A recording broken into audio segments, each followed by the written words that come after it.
ఒక వీడియోనేమో మన గౌరవ ముఖ్యమంత్రి రేవంత్ రెడ్డి గారు పదవీ బాధ్యతలు లాల్ బహదూర్ స్టేడియంలో డిసెంబర్ 7, 2023 నాడు చేపట్టారు. చేపట్టిన రోజు వారు పెట్టిన తొలి సంతకం సంబంధించిన ఫైల్ ఇది. ఫుల్ స్క్రీన్ చేయి. ధన్యవాదాలు.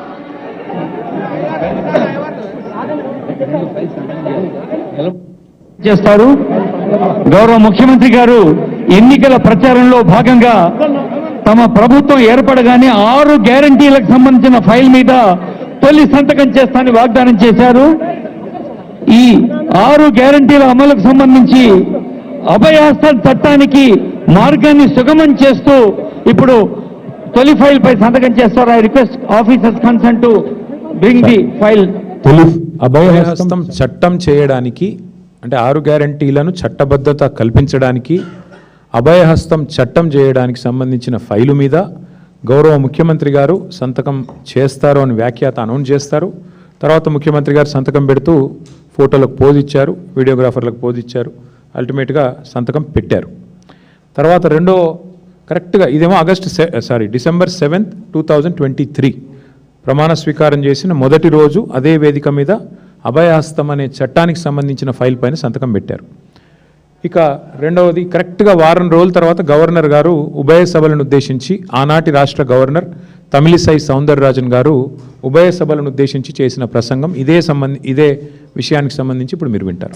We have declared 6 guarantees for the welfare and development of the people. In time, with promises made, Chief Minister Shri Revanth Reddy Garu signed the file giving legal sanctity to the 6 guarantees soon after his swearing in. This proved the commitment and dedication of our government. My government 6 గ్యారంటీల అమలు విషయంలో చిత్తశుద్ధిగా మా ప్రభుత్వం ముందడుగు వేస్తున్నది. వాటికి చట్టబద్ధత కల్పించే విషయంలో, చట్టం చేసే విషయంలో ఆ ఫైలు మీద ముఖ్యమంత్రి గారు సంతకం పెట్టారని ఎవరో ఐరాగార వ్యక్తి చెప్పలేదు. రాష్ట్ర గవర్నర్ గారు ఉభయ సభలను ఉద్దేశించి మరి అక్కడ జాయింట్ సెషన్ ఎమ్మెల్యేలు ఉన్నారు, ఎమ్మెల్సీలు ఉన్నారు. ఆ సభలో గౌరవనీయురాలైన గవర్నర్ గారు చెప్పిన మాట ఫైలు సంతకం అయ్యింది, సంతకం పెట్టారు అని నొక్కి వక్కా నుంచి చెప్పిన మాట కూడా ఇప్పుడే మీరు విన్నారు. మరి 100 గ్యారంటీలు, 6 రోజులు, ఫైళ్ళు, సంతకాలు, 6 గ్యారంటీలు చట్టబద్ధత, స్టాచ్యూట్ చేస్తున్నాము, చట్టం చేస్తున్నామని చెప్పి ఇప్పుడు 840 రోజులు మరి గడిచిపోయింది. 6 గ్యారంటీల్లో ఈరోజు వరకు అర గ్యారంటీ కూడా అమలు కాలేదు. నిజంగా చెప్పాలంటే ప్రపంచ ఎన్నికల చరిత్రలోనే అతి పెద్ద ఫ్రాడ్ ఏదైనా ఉంది అంటే కాంగ్రెస్ యొక్క అభయహస్తం మేనిఫెస్టో. అందుకే ఇవాళ మేము కూర్చున్నాం, లీగల్ సెల్ అంతా కూర్చున్నాం. మా సీనియర్ నాయకులు, న్యాయ నిపుణులు, మాజీ అడ్వకేట్ జనరల్ గారితో కూర్చొని ఇవాళ మేము ఒక బిల్లు, ప్రైవేట్ మెంబర్ బిల్లుని తయారు చేశాం. తయారు చేసిన బిల్లు యొక్క కాపీ ఇది. ఈ బిల్లు ఏదైతే ఉన్నదో రాష్ట్ర శాసనసభలో, శాసన మండలిలో మేము ప్రవేశపెట్టబోతా ఉన్నాం. ఈ వచ్చే శుక్రవారం రోజు ప్రవేశపెట్టబోతా ఉన్నాం. 6 గ్యారంటీలకు చట్టబద్ధత కల్పిస్తూ మరి వెంటనే దీన్ని ఆమోదించాలని కోరుతూ ఈ బిల్లును మేము ఇంట్రడ్యూస్ చేయబోతా ఉన్నాం. సరే, మీరు అడగొచ్చు, ఒక ప్రైవేట్ మెంబర్ బిల్లు పెట్టొచ్చా? బిల్స్ అన్నీ గవర్నమెంట్ కదా పెట్టాలి. ఉమ్మడి ఆంధ్రప్రదేశ్లో మనకు ఒక చరిత్ర ఉంది. ఉమ్మడి ఆంధ్రప్రదేశ్లో గౌరవనీయులు నందమూరి తారక రామారావు గారు ముఖ్యమంత్రిగా ఉన్నప్పుడు 1986 ఆ టైంలో అనుకుంటాను, ఆ రోజు ఒక ప్రైవేట్ మెంబర్ బిల్లు ప్రవేశపెట్టడం జరిగింది. ఆనాటి భారతీయ జనతా పార్టీ ఫ్లోర్ లీడర్గా ఉన్న సిహెచ్ విద్యాసాగర్ రావు గారు ఒక ప్రైవేట్ మెంబర్ బిల్లు ప్రవేశపెడితే గవర్నమెంటు దాన్ని ఆహ్వానించి దాన్ని చట్టం కూడా చేసింది. అంటే ఈ రాష్ట్రంలో ప్రెసిడెంట్ ఉంది, ఉదాహరణ ఉంది, ఇదివరకు జరిగిన ఉదంతం మన కళ్ళ ముంగటనే ఉంది. అంటే గవర్నమెంట్కు సంస్కారం ఉంటే, గవర్నమెంట్కు చిత్తశుద్ధి ఉంటే, ప్రజల పట్ల ప్రేమ ఉంటే ఎవరు బిల్లు ప్రవేశపెడితే ఏమి మద్దతు ఇవ్వడానికి. అందుకే మేము రాష్ట్ర ప్రజల తరపున ప్రభుత్వాన్ని కోరుతా ఉన్నాం. మీరు సంతకం పెట్టిన ఫైలు మరి ఇప్పటివరకు దొరకట్లేదు. తప్పకుండా దాన్ని కూడా వెతుకుతాం, పట్టుకుంటాం. కానీ ఈ లోపల మీకు ఇబ్బందిగా ఉంది కాబట్టి, మీరు పెట్టలేకపోతున్నారు కాబట్టి మేము బిల్లు తయారు చేసుకొని వచ్చినాం. మరి ఆ బిల్లును దయచేసి ప్రవేశపెట్టే విధంగా సహకరించాలని గౌరవ స్పీకర్ గారిని కలుస్తాం, చైర్మన్ గారిని కలుస్తాం, మెంబర్లందరికీ బిల్లు కాపీస్ ఇస్తాం. ఇచ్చి ఈ బిల్లుకు మద్దతు ఇవ్వాలని చెప్పి కూడా మా లాబింగ్ కూడా మేము చేస్తాం. ఎందుకంటే అల్టిమేట్గా ఈ చట్టం చేయడానికి నాకు తెలిసినంత వరకు మరి ఎవరికి ఇబ్బంది ఉండకూడదు. ఇచ్చింది కాంగ్రెసే కదా, మాట ఇచ్చింది కాంగ్రెసు. ఎన్నికల మేనిఫెస్టోనే అభయహస్తం 6 గ్యారంటీలు 100 రోజులు. కాబట్టి కాంగ్రెస్కి అభ్యంతరం ఉండడానికి అవకాశం లేదు. ప్రధాన ప్రతిపక్షం మేము, మరి ఇక అటు అధికార పక్షము ప్రధాన ప్రతిపక్షం కలిసిన తర్వాత మేమే బిల్లు పెడుతున్న తర్వాత పాస్ కాకపోయే సమస్య లేదు. అటు శాసనసభలో కానీ అటు కౌన్సిల్లో కానీ దబ్బన బీజేపీ వ్యతిరేకించినా ఏం పెద్ద ఇబ్బంది ఏమి ఉండదు, ఎందుకంటే వారికి ఇష్టం లేకపోవచ్చు. కాబట్టి మేము ఖచ్చితంగా ఈ బిల్లును ప్రవేశపెడతాము. దీనికి సహకరించాల్సిందిగా గౌరవ ప్రభుత్వాన్ని కూడా మేము కోరుతా ఉన్నాం. మరి ఇంకా విచిత్రమైన విషయం ఏంటంటే ఈరోజు మాకు అర్థం కాని విషయం, సరే మేమేమో ఇప్పటిదాకా కూర్చొని ఆలోచన చేస్తూ ఉన్నాం, ఎట్లా మరి ఈ బిల్లును ముందుకు తీసుకొని పోవాలి, ఎట్లా దీనికి మద్దతు వచ్చే విధంగా మద్దతు కూడగట్టాలి అనే ప్రయత్నం మేము చేస్తూ ఉన్నాం. మాకు అర్థం కాని విషయం ఏంటంటే ఇంత పెద్ద రాష్ట్ర ప్రభుత్వాన్ని నడిపే పెద్దలు ఎంత గంభీరంగా ఉండాలండి. ఒక ఫైల్ సంతకం పెడితే ముఖ్యమంత్రి గారు ఆ ఫైల్ దొరకకుండా పోయే ఆస్కారం ఉంటుందా? ఇట్లా అబద్ధాలు చెప్పవచ్చునా? ఫైలు సంతకం పెట్టి 2.5 ఏళ్ళు అయిపోయిన తర్వాత 840 రోజులు అయిపోయిన తర్వాత ఆ ఫైల్ ఎక్కడ ఉంది అని అడిగితే సమాధానం చెప్పలేని దుస్థితి ప్రభుత్వానికి ఉంటుందా ఎక్కడైనా దేశంలో? ఇవాళ ఆ దుస్థితి రాష్ట్రంలో కనబడతా ఉంది. మాకు అనుమానం వస్తుంది, మరి ఏమన్నా రాను పోను ఢిల్లీ విమానంలో ఎక్కడైనా పోగొట్టుకున్నారా? ఢిల్లీ ఎక్కువ తక్కువ వచ్చిపోతారు కదా, ఎప్పుడైనా ఢిల్లీ విమాన పర్యటనలో ఎక్కడన్నా తప్పిపోయిందా ఫైలు, లేదా FSL అగ్ని ప్రమాదంలో కాలిపోయిందా, లేదా మొదటి సంతకమే మోసంతో మొదలైందా అనేది ఇవాళ తేలవలసిన ప్రశ్న. ఎందుకంటే మీరు చెప్పింది ఏదో సామాన్యమైన వ్యక్తి కాదు. రాజ్యాంగబద్ధమైన పదవిలో ఉన్న గవర్నర్ గారు, రాజ్యాంగబద్ధమైన పదవిలో ఉన్న ముఖ్యమంత్రి గారు ఈరోజు ఈ రాష్ట్రంలోనే ఒకరు కాన్స్టిట్యూషనల్ హెడ్, ఒకరు గవర్నమెంట్ హెడ్. మరి ఇద్దరు అంత స్పష్టంగా చెప్పిన తర్వాత ఫైలు మిస్ అయ్యే అవకాశం ఎక్కడుంటుంది? 3 బడ్జెట్లు అయిపోయినాయి, మిగిలింది ఇంకొకే ఒక్క బడ్జెట్. ఇక లాస్ట్ ఇయర్ బడ్జెట్ ఎట్లాగూ ఎలక్షన్ బడ్జెట్, 2028లో జరిగే బడ్జెట్ ఎట్లాగూ ఎన్నికల బడ్జెటే, దానికి అర్థం ఏమి ఉండదు, ఎందుకంటే అది ఫుల్ ఇయర్ బడ్జెట్ కూడా కాదు, మధ్యలోనే ఎలక్షన్ కూడా వస్తుంది. కాబట్టి మీకు మిగిలింది ఒకే ఒక్క బడ్జెట్ 2027. మరి అందుకే ఈ 6 గ్యారంటీల విషయంలో మేము పట్టుబడుతున్నాం. అందుకే రాష్ట్ర ప్రజలకు న్యాయం జరగాలి.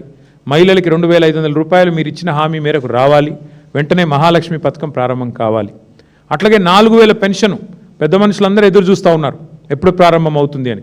చేయూత కింద 4,000 అన్నారు, వెంటనే ప్రారంభం కావాలనే ఈ మొత్తం రాష్ట్రంలోని పెద్ద మనుషులందరి తరపున ఈ ప్రైవేట్ మెంబర్ బిల్లు పెడతా ఉన్నాం. అట్లాగే రైతు భరోసా అన్నారు మీరు, రైతు బంధు కాదు రైతు భరోసా, 10,000 కాదు 15,000 అన్నారు. అది ఆ రాష్ట్రంలోని 70 లక్షల మంది రైతుల తరపున ఈ ప్రైవేట్ మెంబర్ బిల్లు పెడతా ఉన్నాం. రాష్ట్రంలోని 22 లక్షల మంది కౌలు రైతుల తరపున ఈ బిల్లు పెడతా ఉన్నాం. ఎందుకంటే మీరు కౌలు రైతులకు కూడా మరి 15,000 ఇస్తామని చెప్పారు, కాబట్టి కౌలు రైతుల తరపున ఈ బిల్లు పెడతా ఉన్నాం. అట్లాగే రాష్ట్రంలో ఉన్న 5 లక్షల మంది దివ్యాంగులకి మీరు ఇచ్చిన మాట 6,000 రూపాయల పెన్షన్ అని 100 రోజుల్లో, వారి తరపున ఈ బిల్లు పెడతా ఉన్నాం. రాష్ట్రంలోని విద్యార్థులందరూ ఎదురు చూస్తూ ఉన్నారు విద్యా భరోసా కార్డు, అది కూడా 6 గ్యారంటీల్లో ఒక హామీ. 5 లక్షల రూపాయల విద్యా భరోసా కార్డు ఇస్తామన్నారు. మరి రాష్ట్రంలోని విద్యార్థులందరి తరపున ఫీజు రీయింబర్స్మెంట్ బకాయిల కోసం ఎదురు చూస్తున్న రాష్ట్ర విద్యార్థులు వారి తల్లిదండ్రుల తరపున మరి ఈ బిల్లు ప్రవేశపెట్టబోతా ఉన్నాం. అసెంబ్లీలో జరిగే ఈ బడ్జెట్ సమావేశాల్లో ప్రతిపక్షంగా ఇది మా బాధ్యత కాబట్టి మరి దారుణంగా దగాబడ్డ తెలంగాణ ప్రజల తరపున ఈ బిల్లును మేము పెడతా ఉన్నాం. ప్రజలు కూడా అర్థం చేసుకోవాలని కోరుతా ఉన్నాం. ఇవాళ ప్రభుత్వము చాలా స్పష్టంగా చెప్పింది, ముఖ్యమంత్రి గారు స్వయంగా అభయహస్తం చట్టం మీద సంతకం పెట్టారు ఆ ఫైల్ మీద అని ప్రభుత్వమే చెప్పింది. గవర్నర్ గారి చేత చెప్పించింది. 2023 డిసెంబర్లోనే ఇదంతా జరిగింది. ఇవాళ మనం మార్చ్ 2026లో మాట్లాడుతూ ఉన్నాం. 6 గ్యారంటీల విషయంలో అందుకే మీరు ఎవ్వరు దరఖాస్తులు పెట్టుకునే పని లేదు, దండాలు పెట్టే పని లేదు. ఏమొస్తుంది? చట్టం అయితే ఏం జరుగుతుంది? కొంతమందికి అనుమానం ఉండొచ్చు, అసలు ఈ చట్టం ఏంది, ఏం మాట్లాడుతున్నాడు ఈయన అని. చట్టం అయితే అడ్వాంటేజ్ ఏంటంటే ఈ రాష్ట్రంలోని ఆడబిడ్డలకి, మన ముఖ్యమంత్రి గారు మాట్లాడారు కదా, మీరు చూసింటారు, ట్రాఫిక్ చలాన్లు అవసరమైతే ఎవరైతే ఆ చలాన్ పడుతుందో వాళ్ళ ఖాతాను డైరెక్ట్గా బ్యాంకులకి వెళ్ళి కట్ చేయాలి అని ముఖ్యమంత్రి గారు మాట్లాడారు. చట్టం అయితే ఏమవుతుందంటే మీకు కూడా సవలతు వస్తుంది, మీకు కూడా 2,500 ఎదురు చూసి అక్కడ ఉండదు. చట్టం అయితే నా ప్రైవేట్ మెంబర్ బిల్లు పాస్ అయితే, కాంగ్రెస్ బీజేపీ సహకరిస్తే బిల్లు పాస్ అయితే ఏం జరుగుతుందంటే మా రాష్ట్రంలోని ఆడబిడ్డలందరికీ సచ్చినట్టు గవర్నమెంట్ 2,500 ఇవ్వాల్సిందే, లేకపోతే డైరెక్ట్గా ఖాతాలకు వెళ్ళి కట్ చేసుకునే ఆటో డెబిట్ సౌకర్యం తప్పకుండా మీకు వస్తుంది. మీ ఖాతాల్లో వచ్చి పడుతుంది, లేదంటే బాకీగా మిగిలిపోతుంది, మీకు తప్పకుండా ప్రభుత్వానికి ఇయ్యక తప్పని పరిస్థితి వస్తుంది. రాష్ట్రంలోని పెద్ద మనుషులందరికీ 4000 పెన్షన్కి సంబంధించి చట్టబద్ధత వస్తే మీకు హక్కు వస్తుంది. ఆ హక్కుతో మీరు కోర్టుకు పోయి ఇగో చట్టం ఉంది వీళ్ళు ఇస్తలేరు అంటే కోర్టు మొట్టికాయలేసి గవర్నమెంట్తో మిత్తితో సహా మీకు కట్టించిస్తుంది. ఆ గది లాభం అయ్యేది. రైతులకు హక్కు వస్తుంది. 6 గ్యారంటీల చట్టం అయితే హక్కు వస్తుంది. ఎట్లా హక్కు? మాకు 15,000 అన్నాడు, ఇస్తలేడు, ఇప్పటికే 3 సార్లు ఎగ్గొట్టిండు రైతు బంధు అని మీరు కోర్టుకు పోతే కోర్టు మొట్టికాయలేసి గవర్నమెంట్తోని ఖచ్చితంగా మీకు పైసలు ఇప్పిస్తుంది. రాష్ట్రంలోని విద్యార్థులకు లాభం అవుతుంది. 5 లక్షల విద్యా భరోసా కార్డు ఇయ్యక తప్పని పరిస్థితి గవర్నమెంట్కు ఆ అనివార్యత ఏర్పడుతుంది. అందుకే మేము మీ తరపున ఈ బిల్లు పెడతా ఉన్నాం. మీరు దరఖాస్తులు ఇవ్వాల్సిన అవసరం ఉండదు, దండాలు పెట్టవలసిన పని లేదు, ఇక అయ్యా అప్ప అని చెప్పి ఎవరిని బతిమలాడుకోవాల్సిన అవసరం కూడా ఉండదు. ఎట్లయితే ప్రభుత్వ ఉద్యోగులకు ప్రభుత్వం విధిగా జీతాలు ఇస్తుందో చట్టం చేస్తే అట్లాగే మీకు 4,000 రూపాయల పెన్షను, చట్టం చేస్తే అట్లాగే మీకు 2,500 మహిళలకి, 15,000 రైతులకి, అట్లాగే 5 లక్షల విద్యా భరోసా కార్డు విద్యార్థులకి మీకు వస్తుంది. చట్టం యొక్క ఉద్దేశం ఇది. ఇప్పుడు మన రాష్ట్రంలో దళితులకి ఎస్సీ ఎస్టీ సప్లాన్ ఉంది, గిరిజనులకి జనాభా ప్రకారం మీకు బడ్జెట్లో ఇంత వాటా కేటాయిస్తున్నామని ప్రభుత్వం చట్టం చేసింది. దాని ప్రకారం ఒకవేళ చట్టం అమలు చేయకపోతే ఆ పైసలు వచ్చే బడ్జెట్లో మళ్ళీ రోల్ ఓవర్ అయ్యే విధంగా వ్యవహారం చేసినారు. అట్లాగే మేమేమనుకున్నామంటే ఈ బిల్లు పాస్ అయ్యి చట్టం అయితే ఒకరిద్దరికి కాదు లాభం అయ్యేది. రాష్ట్రంలో 72 లక్షల మంది రైతులకి ఎకరానికి 15,000 రూపాయలు వస్తుంది. చట్టం అంటే ఇంకోటి మా రైతు కూలీలకి అది కూడా ఉంది ఇందులోనే. నరేగా చట్టం ఉంది కదా, మీకు తెలుసు కదా, ఈ మధ్యన దాని పేరు మార్చినట్టున్నారు ఏదో రామ్జీ అనేది పెట్టినారు. అట్లాగే మరి ఈ చట్టం అయితే ప్రైవేట్ మెంబర్ బిల్లు చట్టం అయితే 6 గ్యారంటీలది మీకు లాభం ఏంది అంటే యాసంగికి ఎగ్గొడతా, వానాకాలం ఎగ్గొడతా అని చెప్పే హక్కు ముఖ్యమంత్రికి ఉండదు. ఇప్పటికి 3 సార్లు రైతు బంధు ఎగ్గొట్టిన ముఖ్యమంత్రికి తప్పదు. ఆయన మెడకు ఇదొక చట్రంలాగా బిగించి రైతు చేతుల్లో అప్పుడప్పుడు ఎద్దులు అటు ఇటు రుక్తుంటే బట్ట ఆపుతారు చూడు కళ్ళమేసి, అట్లా ముఖ్యమంత్రికి కూడా ముక్కుతాడేసే అవకాశం మా రైతన్నలకు దక్కుతుంది. అందుకే ఈ చట్టం చేయాలంటున్నాం. పాస్బుక్ ఉన్న ప్రతి రైతుకి దీనివల్ల లాభం అవుతుంది. రైతు బంధు ఆపే అవకాశం ప్రభుత్వానికి ఉండదు. అన్ని పంటలకు 500 బోనస్ అన్నారు. చట్టం అయితే మీకు బోనస్ కూడా ఇవ్వక తప్పని పరిస్థితి. అన్ని పంటలకు మొక్కజొన్న కావచ్చు, పత్తి కావచ్చు, సోయా కావచ్చు, మిర్చి కావచ్చు, అన్నిటికి ఇస్తామన్నారు. అన్నిటికీ మరి ఇచ్చే విధంగా చట్టం పనికొస్తుంది. బోనస్ అనేది బోగస్ కాకుండా కాపాడేది ఈ చట్టం. అట్లాగే రైతు కూలీలకు నెలకు 1000 రూపాయలు అన్నారు. ఈ చట్టం ద్వారా మీకు కూడా రైతు కూలీలకు కూడా లాభం అవుతుంది. ఆటో డ్రైవర్లకు నెలకు 1000 రూపాయలు అన్నారు. మరి మా రాష్ట్రంలోని 7 లక్షల మంది ఆటో అన్నలకి వాళ్ళకు కూడా ఈ చట్టంతో లాభం అవుతుంది. అందుకే దయచేసి నేను రాష్ట్ర ప్రజల్ని కూడా కోరుతా ఉన్నా, మీరు కూడా ఏం చేయాలంటే ఈ బిల్లు పెట్టిన తర్వాత మీ ఎమ్మెల్యేలు కలవాలి. మీ నియోజకవర్గంలో కాంగ్రెస్ అయితేంది, బీజేపీ అయితేంది, టీఆర్ఎస్ అయితేంది కలవాలి. కలిసి అన్న ఈ చట్టం వస్తుంది, మీరు దయచేసి ఓటేయాలి, ఓటేస్తే నాకు హక్కు వస్తుంది అని చెప్పి మీరు కూడా మరి మీ ప్రజాప్రతినిధుల మీద, గౌరవ ఎమ్మెల్యేలు, గౌరవ ఎమ్మెల్సీల మీద తప్పకుండా ఒత్తిడి తేవాలని చెప్పి కూడా నేను కోరుతా ఉన్నా. అట్లాగే రాష్ట్రంలోని ప్రతి వర్గానికి గ్రామాన నేను విజ్ఞప్తి చేస్తూ ఉన్నా, ఈ బిల్లు పెట్టిన తర్వాత తప్పకుండా 6 గ్యారంటీల మీద చట్టం చేయండి. చేస్తే ఆటో డెబిట్ అంటే మీరు చలాన్లకు ఎట్లయితే ప్రభుత్వం నా అకౌంట్లోకి వెళ్ళి కట్ చేస్తూ ఉంటుందో అట్లా ప్రభుత్వ అకౌంట్లోకి వెళ్ళి నాకు పైసలు పడేటట్టు మా కేటీఆర్ అన్న, మా బీఆర్ఎస్ పార్టీ చట్టం తెస్తున్నది.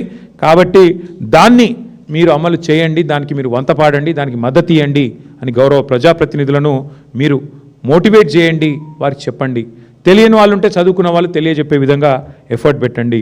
ప్రభుత్వం ముక్కు పిండి మీ పైసలు మీ ఖాతాలో పడేందుకే ఈ చట్టం తీసుకొని వస్తున్నాము. అందుకే గల్లా బట్టి నిలదీసే విధంగా మరి ఈ రకంగా ముందుకు పోతున్నాం. ఈ చట్టం విషయంలో 6 గ్యారంటీల చట్టబద్ధత విషయంలో మరి తప్పకుండా అన్ని పార్టీలు సహకరించాలని గౌరవ స్పీకర్ గారు, సెక్రటేరియట్ కూడా వారి శాసనసభ సెక్రటేరియట్ కూడా సిబ్బంది కూడా సహకరించాలని చెప్పి కూడా కోరుతూ ఈ 6 గ్యారంటీల చట్టబద్ధత విషయంలో మేము ఎంత సీరియస్గా ఉన్నామని చెప్పడానికే ఈరోజు ఈ బిల్లు కూడా డ్రాఫ్ట్ కూడా తయారు చేసి న్యాయ నిపుణులతో కూడా చర్చించి ఇది అవసరమైతే పబ్లిక్ డొమైన్లో కూడా పెడతాం. పబ్లిక్ కూడా ఏమైనా సజెషన్స్ ఇస్తే ఇవ్వచ్చు. దాని తర్వాత మండే ట్యూస్డే పోయి మరి ఆ శాసనసభలో శాసన మండలిలో ఇంట్రడ్యూస్ చేస్తాము. అల్టిమేట్గా ఫ్రైడే రోజు వస్తుంది ఓటింగ్కి. వచ్చినప్పుడు తప్పకుండా అందరూ సహకరించాలని మరొకసారి కోరుతూ వదిలిపెట్టాం ఈ ప్రభుత్వాన్ని. 6 గ్యారంటీల విషయంలో 420 హామీలు, 13 డిక్లరేషన్ల విషయంలో తప్పకుండా పట్టుబడతామని చెప్పి మరొకసారి మర్చిపోయాను. ఈరోజు రంజాన్ పండుగ అందరికీ కూడా మరి ఈ పర్వదినాన ఈ పవిత్ర పండుగను జరుపుకుంటున్న మా ముస్లిం సోదరులకి, సోదరీమణులందరికీ కూడా హృదయపూర్వకంగా వారికి ఈద్ ముబారక్ తెలియజేస్తూ మళ్ళీ ఒకసారి మీ అందరికి కూడా పండుగ పూట వచ్చినందుకు మీ అందరికి కూడా ప్రత్యేకంగా ధన్యవాదాలు.